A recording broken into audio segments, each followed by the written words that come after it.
Hello दोस्तों, जैसा कि आप सभी लोग जानते हैं, हम सीटेट के बारे में पढ़ाते हैं।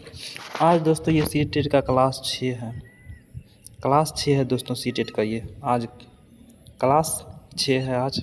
तो आज हम लोग पढ़ेंगे 61वां प्रश्न। लेव-वायगोस्की की निम्नलिखित में से किस अधिगम को सुसाद महत्वपूर्ण माना है। लेव-वायगोस्की है ना दोस्तों, किस अधिगम को महत्वपूर्ण मानते हैं, देखते हैं दोस्तों। लेव-वायगोस्की जी जो हैं सामाजिक सांस्कृतिक का सिद्धांत दिए थे, इसको भी याद रखिएगा। ऑप्शन नंबर 2 है सामाजिक अलगाव। सामाजिक अलगाव जहाँ पाएगा ना दोस्तों, ये ऑप्शन गलत हो जाएंगे, क्योंकि बच्चा समाज से ही सीखते हैं।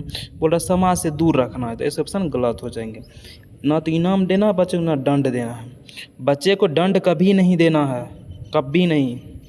पुनरावृत्ति अभ्यास, जहाँ पे बच्चे पुनरावृत्ति करेंगे, अभ्यास करेंगे, इससे बच्चे में इसमें बच्चे क्या रोट लर्निंग के शिकार हो जाते हैं। बच्चे में क्या होते हैं, रोट लर्निंग, यानी कि एक ही चीज़ को सीखना। बच्चा इसमें स्वलीनता में लीन हो जाएंगे। बच्चा एक ही चीज़ को नहीं, जहाँ बच्चे ड्रिल और प्रैक्टिस करेगा ना दोस्तों, ऐसे ऑप्शन गलत हो जाते हैं सीटेट में।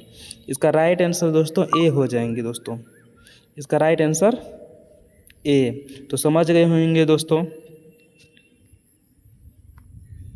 अधिगम के सामाजिक संज्ञानात्मक मत के अनुसार विद्यार्थी किस प्रकार सबसे बेहतर सीखते हैं।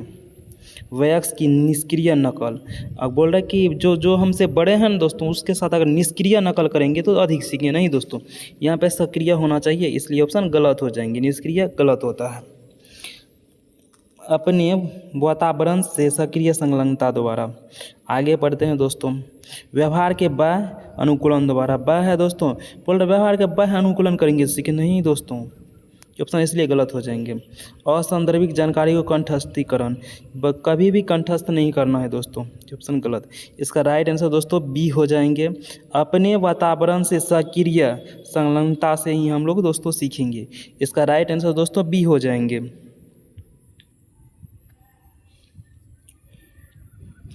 विद्यार्थी उस जानकारी को जल्दी भूल जाते हैं जो जानते हैं, जो जल्दी भूल जाते हैं, जो उदाहरणों का इस्तेमाल करके विस्तारित किया जाता है। जब बच्चे को उदाहरण देंगे और गैर उदाहरण दोनों देंगे, सीटेट बोलता है बच्चे को उदाहरण भी दीजिए और गैर उदाहरण भी दीजिए, उसको विस्तारित करेंगे तो बच्चा नहीं भूलेगा, इसको बच्चा बहुत दिन तक याद रखेगा। प्रासंगिक संदर्भ में प्रस्तुत करना। प्रासंगिक संदर्भ में जब प्रस्तुत करेंगे तो बच्चा तो सीखेगा, इसको बच्चा कभी भूलेगा ही नहीं। उनके जीवन से संबंधित करेंगे। जिस पढ़ाई को हम बच्चे के जीवन से संबंधित कर देंगे ना, वो पढ़ाई को बच्चे कभी भूलेगा ही नहीं दोस्तों। ये सब दोस्तों सही बात है। असंबंधित खंड में जब प्रस्तुत कर देंगे दोस्तों तो बच्चे भूल जाएंगे। गलत है दोस्तों, गलत का भाई दोस्तों गलत ही। इसका राइट आंसर सी हो जाएगा दोस्तों। कब भूलेंगे, जब उसको असंबंधित खंड में देंगे तब बच्चे भूल जाएंगे। इसका राइट आंसर सी हो जाएंगे। भाषा अर्जन के संदर्भ में निम्नलिखित में से कौन सा चरण संवेदनशील है दोस्तों। हम लोग दोस्तों जानते हैं, ये बोल रहा है जन्म पूर्व अवस्था, ये तो कभी सही हो ही नहीं सकता है। और बोल रहा है किशोरावस्था। किशोरावस्था में तो बच्चे बड़े हो जाते हैं, किशोर हो जाते हैं, इसमें कैसे नहीं, इसमें नहीं होगा। वयस्क अवस्था, इसमें नहीं। प्रारंभिक बाल्यावस्था में दोस्तों बच्चा सबसे अधिक भाषा को सीखते हैं। तो दोस्तों समझ गए होंगे, इसका राइट आंसर बी हो जाएंगे। निम्नलिखित में से क्या बच्चे की समस्या समाधान में बाधा उत्पन्न करेंगे। बाधा दोस्तों क्या उत्पन्न करेंगे, इसको दोस्तों याद रखिएगा। बाधा को निगेटिव क्वेश्चन है, निगेटिव ही आंसर होगा। समस्या को सही से पहचानना, ये सही बात है दोस्तों। समस्या को सही से पहचानना चाहिए, तब ना उसका समाधान खोजेंगे। समस्या को स्पष्ट से परिभाषित करना। समस्या जो है दोस्तों उसको अच्छा से जानना, परिभाषित करना, ये दोस्तों सही बात है। पहले सुलझाई गई मिलती जुलती समस्या के बारे में सोचना, ये भी सही बात है दोस्तों। आपके पास जो समस्या है ना, उससे पहले मिलते जुलते समस्या के बारे में जानिए, तभी राइट आंसर सही होगा दोस्तों। वस्तु के इस्तेमाल के पारंपरिक तरीके पर स्थिर रहना। दोस्तों जो पहले से जो वस्तु को यूज़ कर रहे हैं वैसे ही बोल रहा वस्तु का उपयोग करिए, यही दोस्तों गलत है। और गलत का भाई दोस्तों गलत। इसका राइट आंसर दोस्तों डी हो जाएंगे। तो समझ गए होंगे। रूही मानती है कि उसने ठीक से पढ़ाई नहीं की थी, जिसके कारण उसके विज्ञान की परीक्षा में अच्छे नंबर नहीं आए, जबकि वह विज्ञान में बहुत अच्छी प्रदर्शन कर सकती थी होगा है। तो रूही अपने प्रदर्शन के आरोपण किस कारक को कर रही है? नहीं, बच्चा क्या कर रहे हैं? पर्यावरण दोस्तों नहीं होगा। योग्यता की कमी, उसमें योग्यता है, वो पढ़ती तो मार्क ला लेती, तो ये भी दोस्तों नहीं होगा। कठिन था, ये भी दोस्तों नहीं होगा। इसका राइट आंसर दोस्तों बी होगा, उसने कोशिश ही नहीं की। अगर कोशिश की होती तो मार्क ले आती। तो राइट आंसर दोस्तों इसका सी हो जाएगा। पढ़ते हैं दोस्तों, अधिगम किसके द्वारा नकारात्मक रूप से प्रभावित होता है? अधिगम कब दोस्तों नकारात्मक रूप से प्रभावित होगा, इसके बारे में दोस्तों जानते हैं।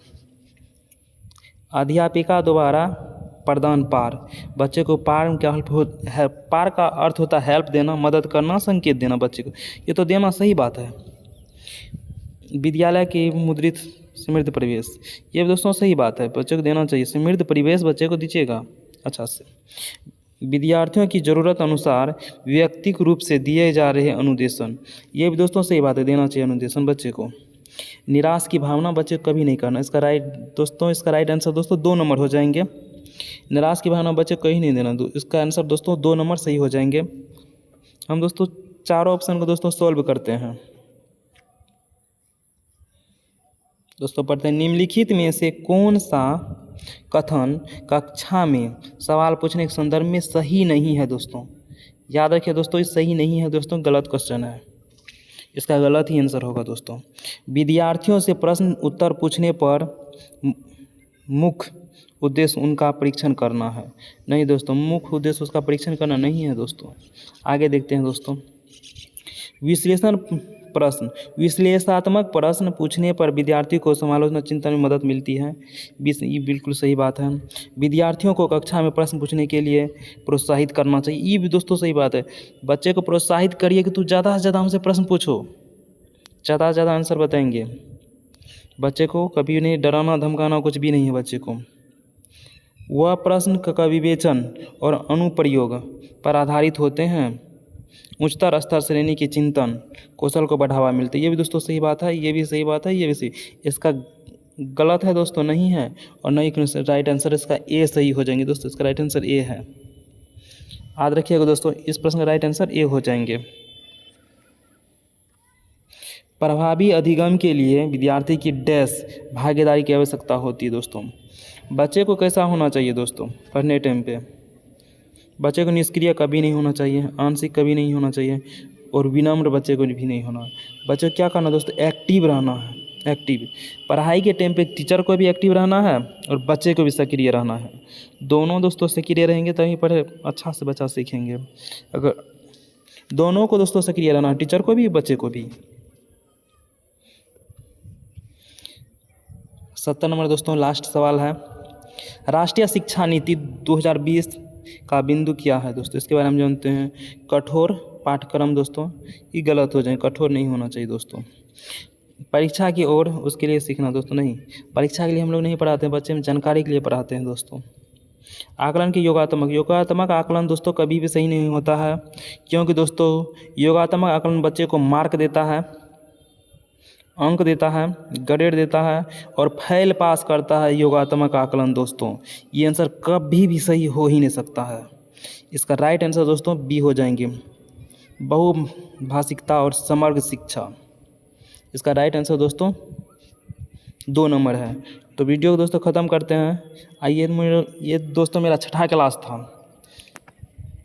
और हर प्रत्येक क्लास में दोस्तों हम 10 क्वेश्चन कराएंगे। दोस्तों समझ होंगे, वीडियो को लाइक करिए और चैनल को सब्सक्राइब करिए। प्लीज़ दोस्तों मुझे सपोर्ट करिए।